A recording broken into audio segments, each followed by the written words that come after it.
রানা, রানা, রানা, রানা,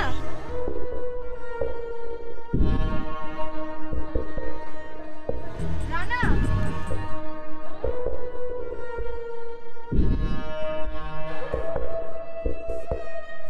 রানা, রানা,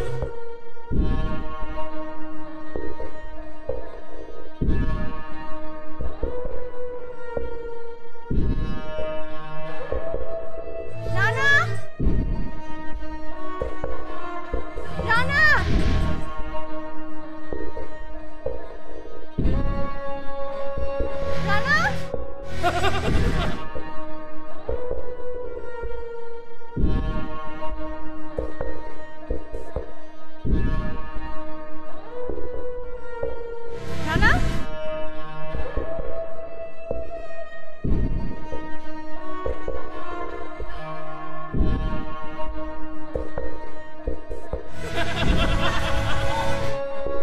রানা,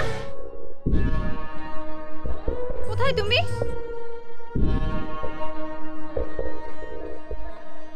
রানা,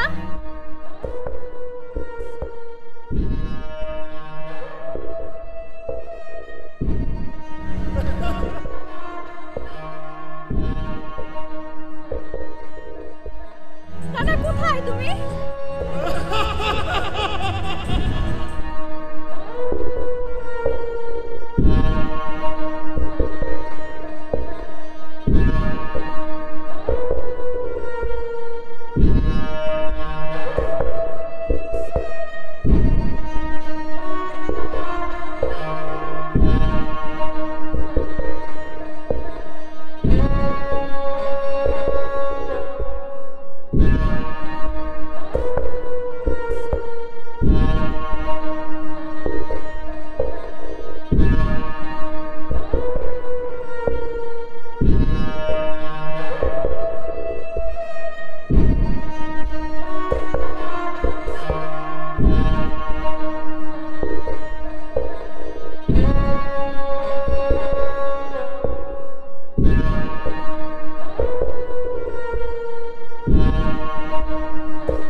হ্যাঁ আপু, কি রে, কি অবস্থা, ভালো আছিস? হ্যাঁ আসাদ, তুই কই রে? এই তো আপু আছি। কেন, কোনো সমস্যা? হ্যাঁ ওই না, কোনো সমস্যা না। আচ্ছা কি ব্যাপার আপু, তোর গলাটা এরকম শোনাচ্ছে কেন?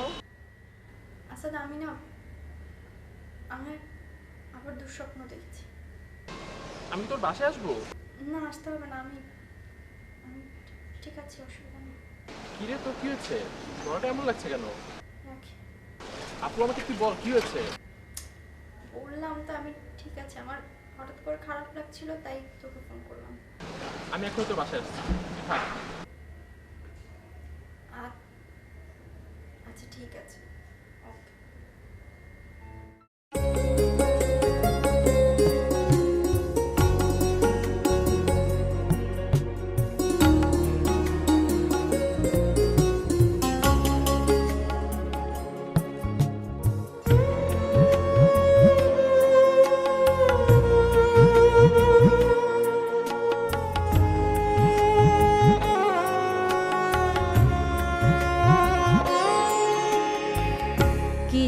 কিছু ছেঁড়া মেঘ আধখানা ভাঙা চাঁদ আকাশেতে দুলছে, আকাশেতে দুলছে। আ আ আ নেভু নেভু তারাগুলো দৃষ্টির সীমা ছেড়ে মিট মিট করে শুধু জ্বলছে, মিট মিট করে শুধু জ্বলছে। কিছু কিছু ছেঁড়া মেঘ আধখানা ভাঙা চাঁদ আকাশেতে দুলছে, আকাশেতে দুলছে।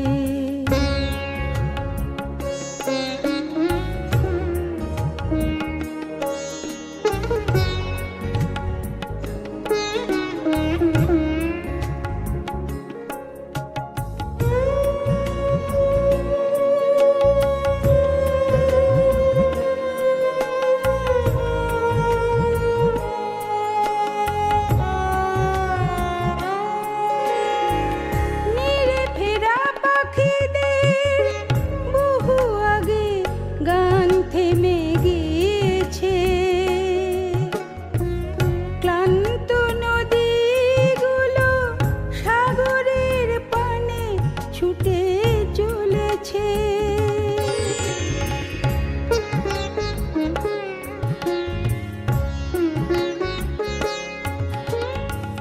বন ফুল ঘাস ফুল শিশিরেরা মিতালিতে মেতেছে, রাত জাগা বুনো মন অসীমের পানে ডানা মেলেছে,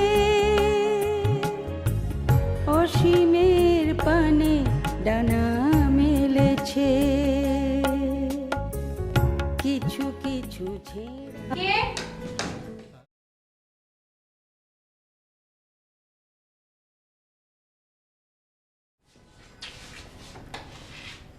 তাড়াতাড়ি ফ্রেশ হয়ে না, একসাথে খাবো।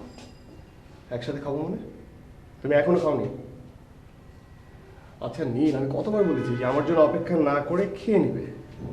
আমার একা একা খেতে ভালো লাগে না তো। কেন আপনার একা একা খেতে কেন ভালো লাগে না? এখন কটা বাজে? মানে তুমি যদি আমার জন্য অপেক্ষা না করে খেয়ে নিতে তাহলে আমি অনেক বেশি খুশি হতাম। জি না, আমি যদি না খেয়ে তোমার জন্য অপেক্ষা করি তাহলে তুমি আরো বেশি খুশি হও। নীল, আচ্ছা তুমি আমাকে এত বেশি বুঝতে পারো কিভাবে বলো তো? আচ্ছা শোনো না, আমি না আজকে একটা খুব বাজে স্বপ্ন দেখেছি। A very bad nightmare. আবার? শুনবে? না না না, আমি অনেক টায়ার্ড, আমাকে ফ্রেশ হয়ে এখন ঘুমাবো প্লিজ। আর কালকে প্রজেক্ট, নতুন প্রজেক্ট মডেল সিলেক্ট করতে হবে। প্লিজ তুমি আসো, ঘুমিয়ে পড়বে, আসো আসো। আচ্ছা রানা, আর এখন পারবো না প্লিজ।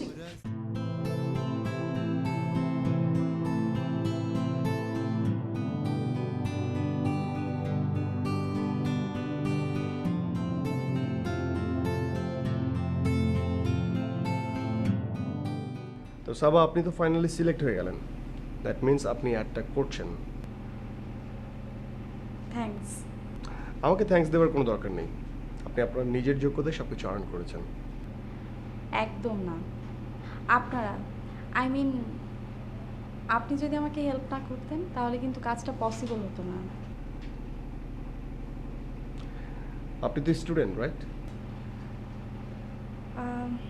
হ্যাঁ, সাবজেক্ট? ইংলিশে অনার্স করছি।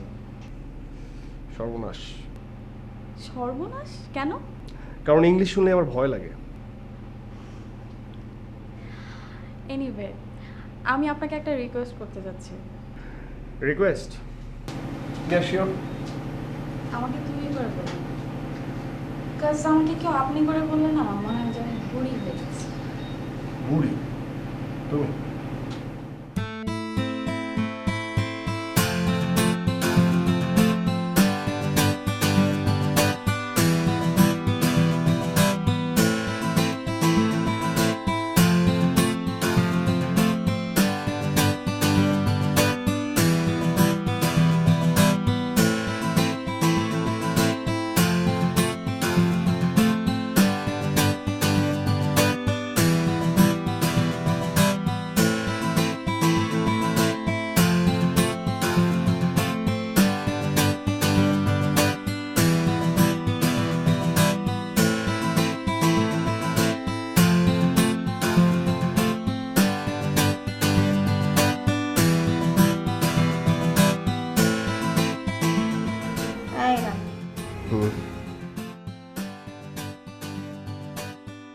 তুমি কি ঘুমিয়ে পড়েছো?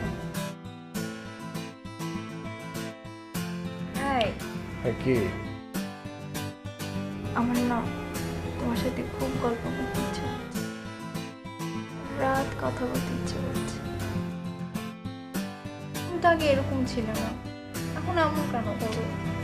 দেখো প্লিজ, কাল সকালে বেরোতে হবে, কাজ আছে, আমি ঘুমাবো না।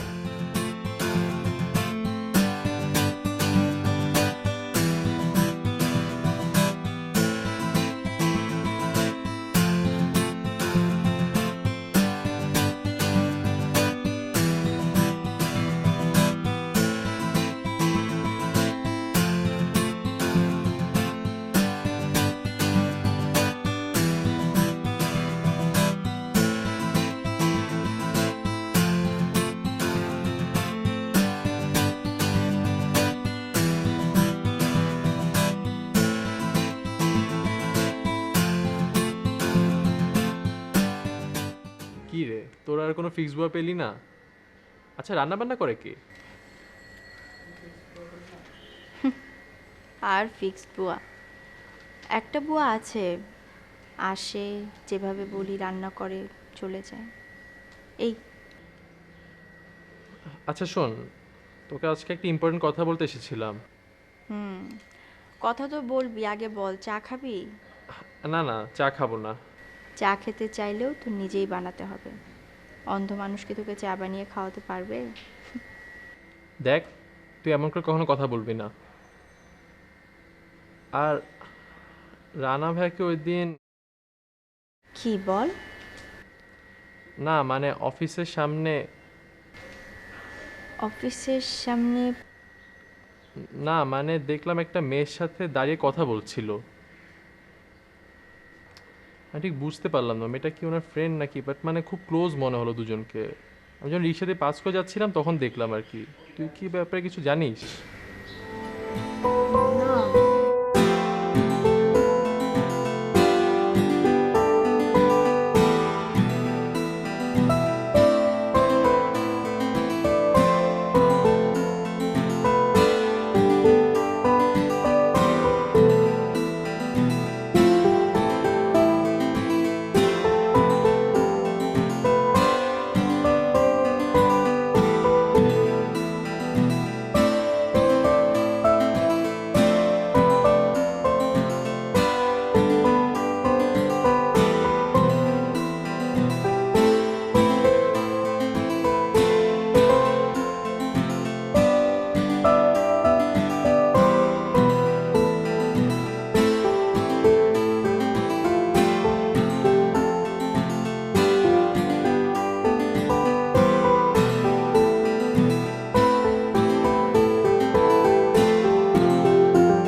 সুন্দর, কোথায় পেলে তুমি?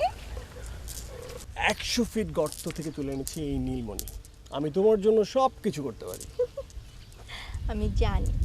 আচ্ছা আচ্ছা, ডায়লগটা কি খুব বেশি সস্তা হয়ে গেল?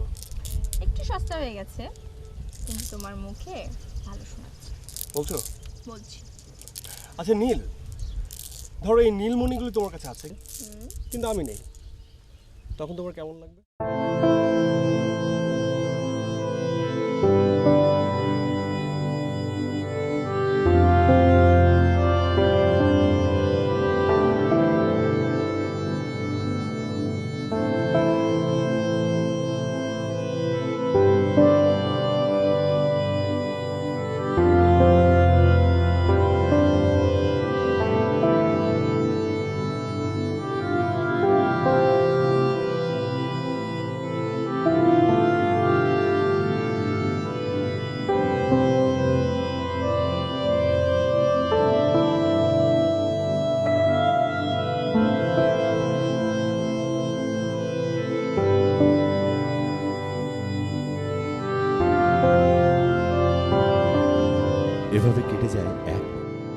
নতুন প্রজেক্টটা নিয়ে একটু বেশি ব্যস্ত হয়ে পড়েছেন।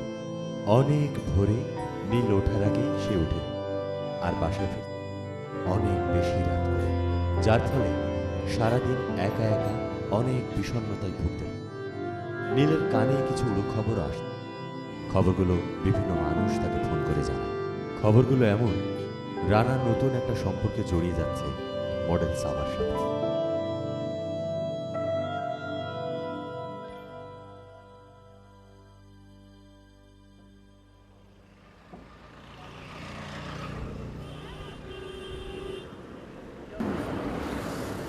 আমাদের টিভি কমার্শিয়ালের একটা পার্ট শুরু হবে এই ফ্লাইওভার। আমাদের কমার্শিয়াল আসলে পার্ট বাই পার্ট শুরু হয়। সো একটা পার্ট শুরু হবে এই ফ্লাইওভার, অ্যান্ড দেন নেক্সট পার্টটা শুরু হবে বিরুলিয়া ওই জমিদার বাড়ির ছাদে। আমি জমিদার বাড়িটাতে যেতে চাই। হ্যাঁ, আমি কাল যাচ্ছি। তুমি যেতে চাও? আর শিওর? গেলে আমার জন্য একটু হেল্প করতে তুমি ফাইন। আই থিঙ্ক লোকেশনটা আগে থেকে দেখলে হয়তো তোমার ইনভলভ হতে একটু সুবিধা হবে, রাইট?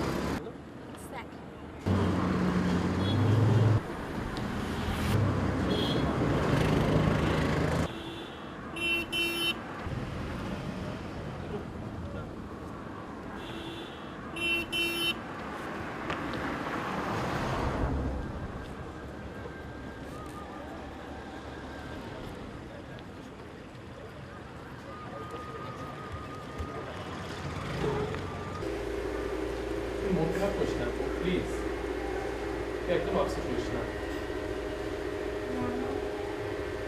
শোন, আমার পরিচিত একজন আছে, নাম প্রিন্স।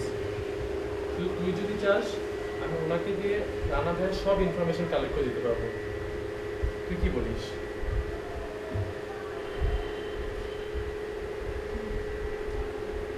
ঠিক আছে?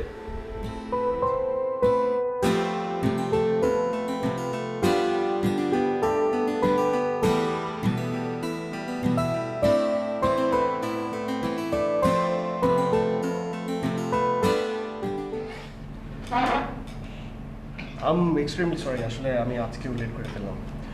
আজকে মেনু কি? না, আমি তোমার কাছে কোনো এক্সপ্লেনেশন চেয়েছি? তুমি কি রাগ করেছো? আমি রাগ করবো? কার উপর রাগ করবো? কেন রাগ করবো আমি? আচ্ছা নীল, আমি আমি কথা দিচ্ছি এই উইকে আমরা বেড়াতে যাব, আর ঘুরবো হচ্ছে তোমার প্রিয় রিক্সা করে। প্লিজ রানা, আমার মতো একটা অন্ধ মেয়েকে নিয়ে তুমি ঘুরবা, এটা তোমার মানায় না। প্লিজ নীল, এভাবে কথা বলো না প্লিজ। কিভাবে কথা বলবো? একটা অন্ধ মেয়ে আর জড় পদার্থ দুটো তো এক। Just shut up, just shut up. না আমি বুঝি না, তুমি তো এত কমপ্লিকেটেড ছিলে না, মানে হঠাৎ করে এরকম কমপ্লেক্স তোমার মধ্যে আসলো কি করে? প্লিজ, এভাবে চিল্লালে সত্যটা মিথ্যা হয়ে যায় না, ঠিক আছে? ফাইন।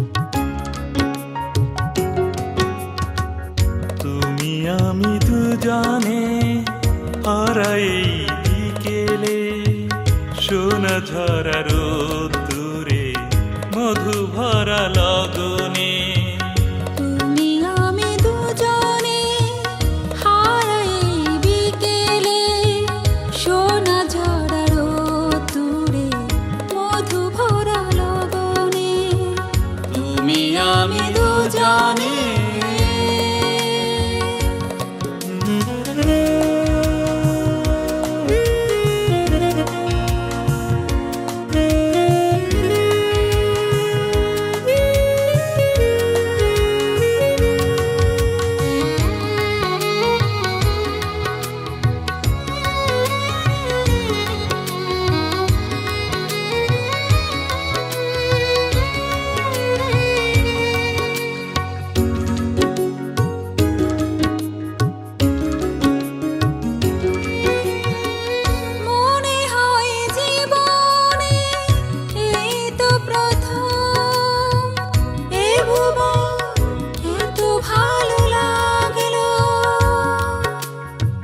সুরে সুরে মনে তাই তো আবার ফাগুনের কুড়ি বুঝি মেলল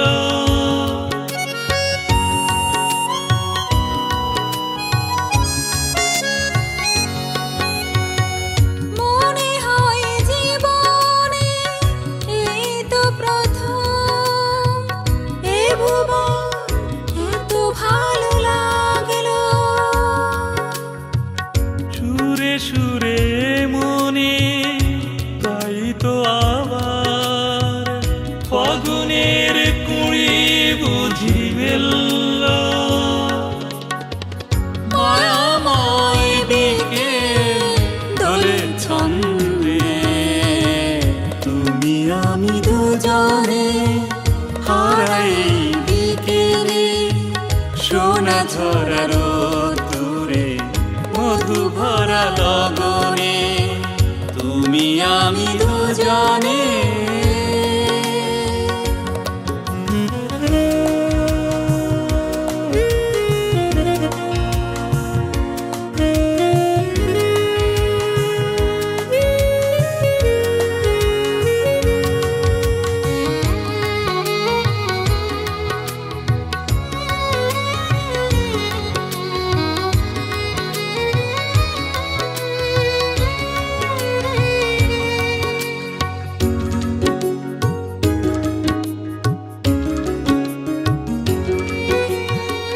মনে হয় হৃদয়ে এই তো প্রথম বাসনা সুরভি জাগলো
আমার সাথে অনেক কথা হলো তো, তাই বলে ফেললাম।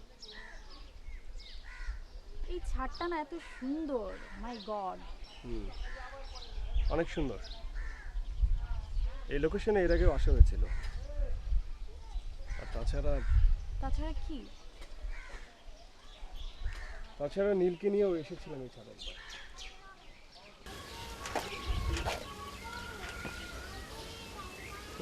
দারুণ জায়গা। তোমার ভালো লাগছে? ভালো লাগবে না আবার? কি যে বলো তুমি, তোমার আসলে অনেকগুলো চোখ। সবাই জানে দুটো চোখ, কিন্তু আমি তো জানি।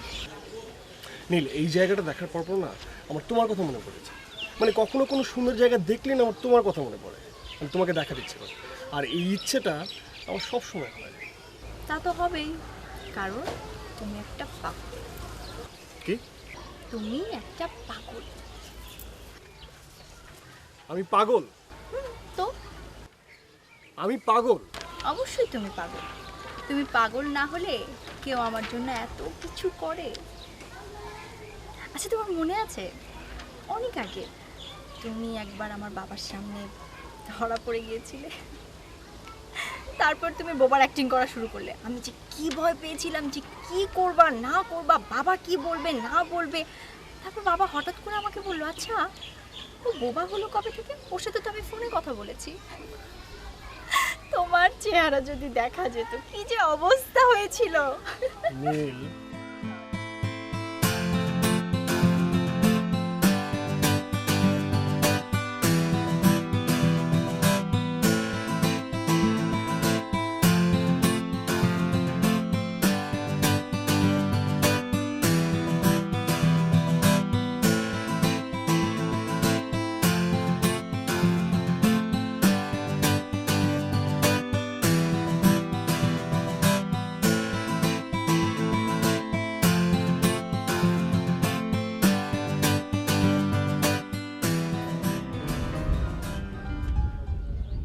আপনি তো অনেক রোমান্টিক।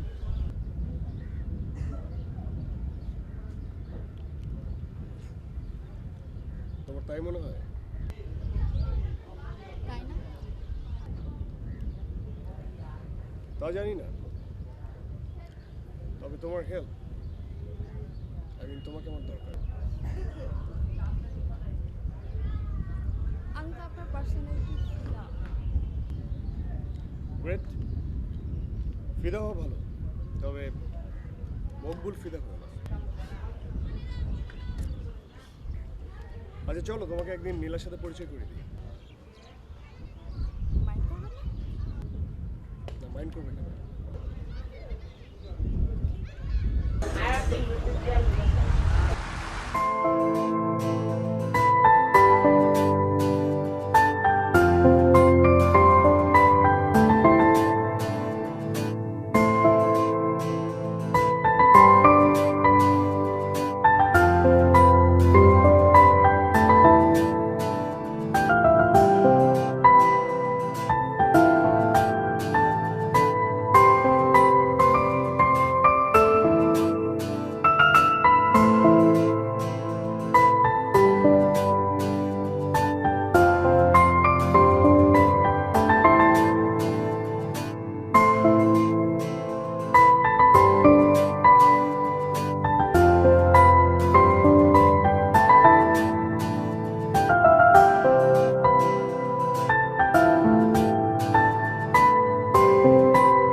তুমি সারাদিন কোথায় ছিলে?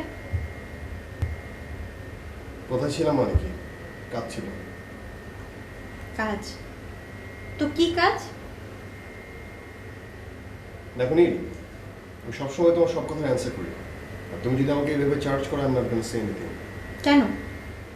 আমি অন্ধ বলে কি তোমার আমাকে অসহায় মনে হয়? আমার কেউ নেই। এত শাউট করো না, এত শাউট করার কিছু হয়নি। আসলে না, আমি এই ব্যাপার নিয়ে তোমার সাথে কথাই বলতে চাচ্ছি না। মানে don't behave like a full. Straight আমাকে জিজ্ঞেস করো, কারো কাছ থেকে যদি শুনে থাকো জাস্ট স্ট্রেট আমাকে জিজ্ঞেস করো, আদারওয়াইজ আদারওয়াইজ হোয়াট? নাথিং।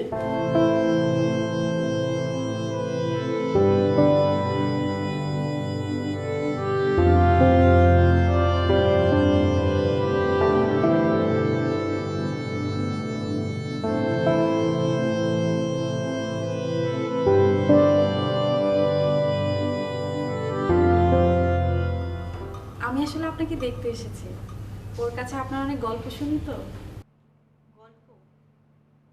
কি গল্প? একটা অন্ধ মানুষকে নিয়ে কি গল্প করা যেতে পারে? ও আসলে ব্যাস, ওর সম্পর্কে এখন আপনার কাছ থেকে আমার জানতে হবে না, ঠিক আছে? নীল প্লিজ। কি প্লিজ? কিসের প্লিজ? এখন তোমার সম্পর্কে বাইরের মানুষের কাছ থেকে আমার জানতে হবে? But why? দেখুন, ভুল বুঝছি না ঠিক বুঝছি সেটা আপনার কাছ থেকে আমার জানতে হবে না। আমি আসলে প্লিজ, ইনাফ। আপনার সাথে কথা বলতে আমার ভালো লাগছে না, অসহ্য লাগছে। আমি ঘরে গেলাম।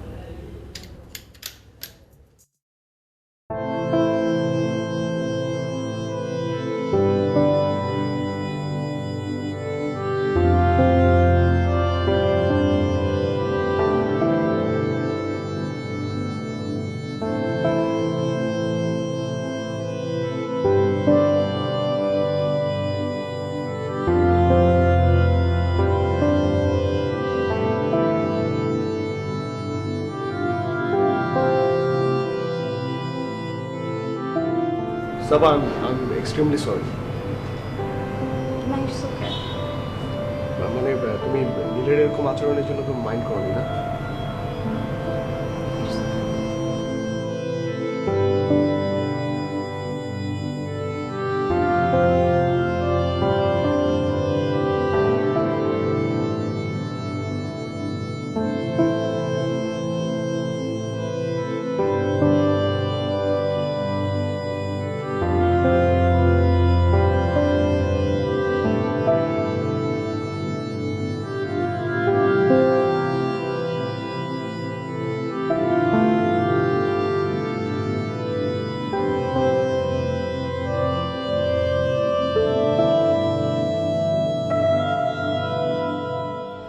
একটা সিদ্ধান্ত নিতেই হবে।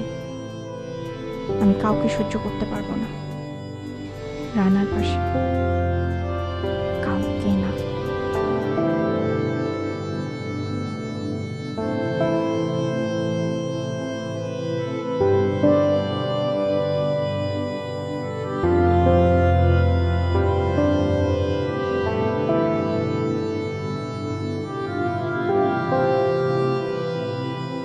আপনার সব কথা শুনলাম, যদিও আমার কাজ খুন করা, তবুও সব কিছু না জেনে না শুনে আমি কিছুই করি না। আমি আর পারছি না। সেটা আমি বুঝতে পারছি। আপনি যদি কাজটা নাও করতে চান, কাউকে না কাউকে দিয়ে আমি অবশ্যই কাজটা করিয়ে নেব। সুতরাং দেখুন, আমি জানি কাজটা করলে আমি মোটা অঙ্কের একটা টাকা পাবো, 2 লাখ টাকা পাবো। তবু আপনাকে বলছি আপনি আরেকবার ভেবে দেখুন। আশ্চর্য, যখন আমার চোখ ছিল, যখন আমি সব কিছু দেখতে পেতাম, তখন প্রফেশনাল মার্ডারার দেখিনি। এখন আমার চোখ নেই, কিছুই দেখতে পায় না। আপনাকেও দেখতে পাচ্ছি না, কিন্তু কিন্তু আপনাকে দেখার আমার খুব শখ হচ্ছে, জানেন? আপনার কথা শুনে আমি খুব আশ্চর্য হচ্ছি। দেখুন, আমি কাজটা করি একেবারেই পেটের দায়ে। জানি অন্যায় করছি, অনেক পাপ করছি, তবুও সব কিছু না জেনে না শুনে আমি কোনো কাজই করি না। আর আপনার কথা শুনে আপনার প্রতি একটা মায়া তৈরি হয়েছে, অনেক খারাপ লাগছে আমার। আর যারা জীবনকে জটিল করে অনেক কঠিন করে ফেলে তাদের বেঁচে থাকার তো কোনো অর্থই হয় না।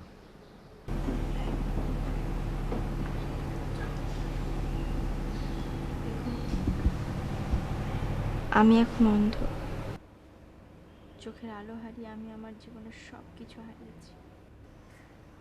আমি এখন রানাকে, আমার স্বামীকে আমি হারাতে চাই না, কোনোভাবেই না। ওই মেয়েটা মানে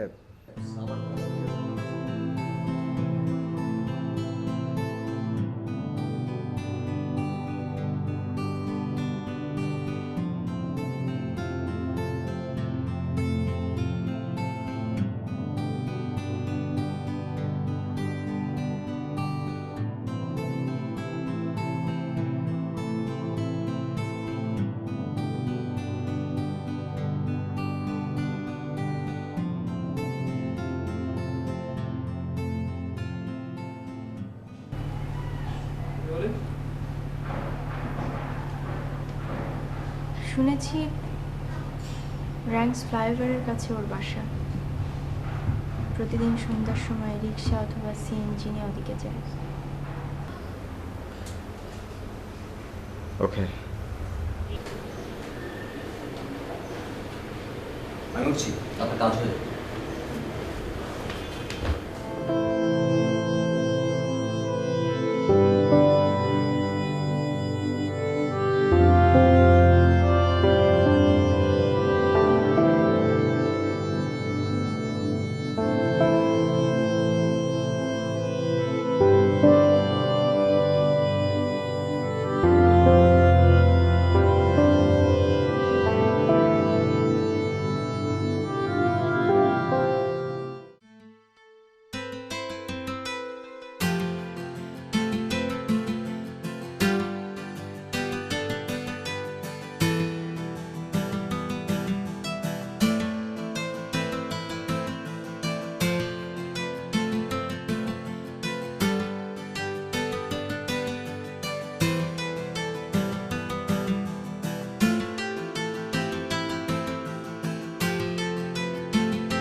আজকে খুব বাজে একটা ঘটনা ঘটে গেছে। তোমার কিছু হয়েছে নাকি? না, ঠিক আছো? আমি একদম ঠিক আছি। তাহলে সাবা, ওই যে মেয়েটা তোমার সাথে কথা বলতে এসেছিল না, হ্যাঁ, আজকে সন্ধ্যায় ও খুন হয়েছে। মানে কি বলো? কিভাবে? আমি এইমাত্র হসপিটাল থেকে আসলাম ওর ডেড বডি দেখে। মানে কিভাবে, কি করে হলো এরকম? জানো, মেয়েটা খুব খুব ভালো ছিল, খুব। অল্প কিছুদিনের মধ্যেই ওর সাথে আমার একটা ফ্রেন্ডশিপ হয়ে গিয়েছিল।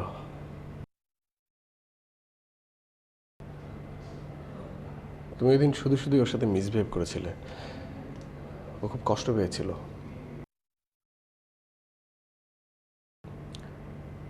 আর আজ যে ছেলেটির সাথে ওর বিয়ে হওয়ার কথা, তার সামনে ওকে খুন করে ফেলা হয়েছে।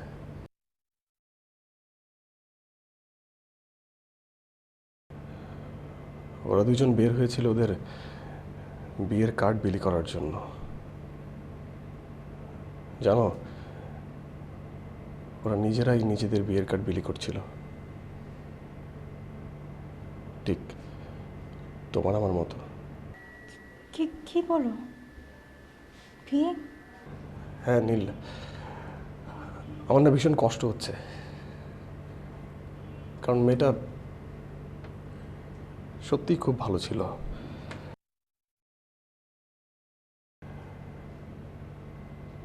মেয়েটা আসলেই খুব ভালো ছিল। ওর সাথে আমার অনেক শেয়ারিং হয়েছিল তোমার ব্যাপারে, তোমার চোখের ব্যাপারে। ওর মামা অনেক বড় আই স্পেশালিস্ট,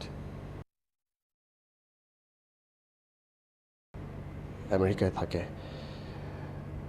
অনেক বড় একটা আই ইনস্টিটিউটের আই সার্জন। তোমার চোখের প্রেজেন্ট কন্ডিশন, ডক্টরি রিপোর্ট, এভরিথিং আমি ওর মাধ্যমে ওর মামার কাছে সাবমিট করেছিলাম।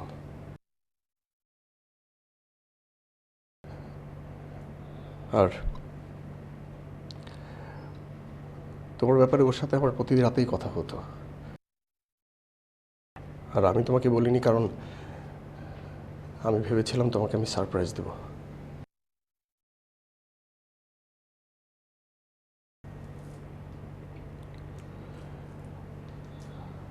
আর সাব আমার সাথে প্ল্যান করেছিল ওদের বিয়ের পর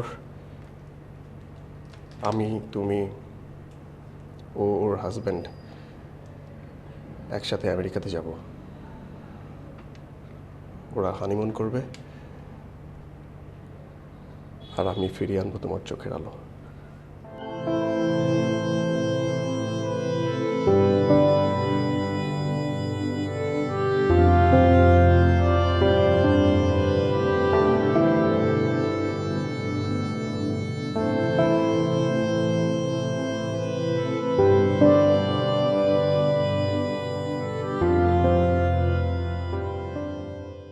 আমি আমি আপনার কথা শুনে কোনো খোঁজ করিনি, কনফিউজ হয়ে গিয়েছিলাম।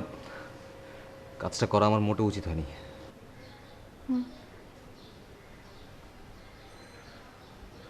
মেয়েটার কোনো দোষ ছিল না। আপনি আপনি আপনার স্বামীকে চেনেন না? কোথা থেকে কে এসে কি খবর দিল, কে ফোন করে কি বলল, তাই বিশ্বাস করে আপনি এত বড় একটা ডিসিশন নিলেন? আমি আমি ভুল করেছি, মস্ত বড় একটা পাপ করে ফেলেছি।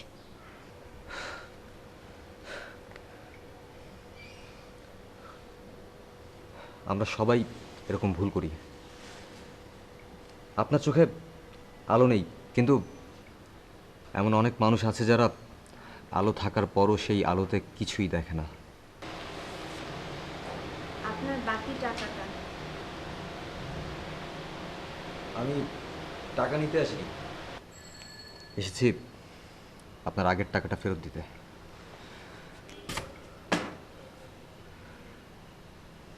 আমরা সবাই ভুল করি,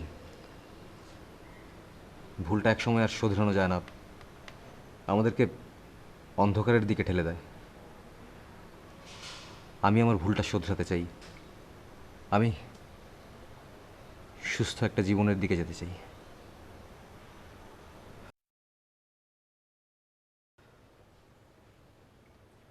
চলি।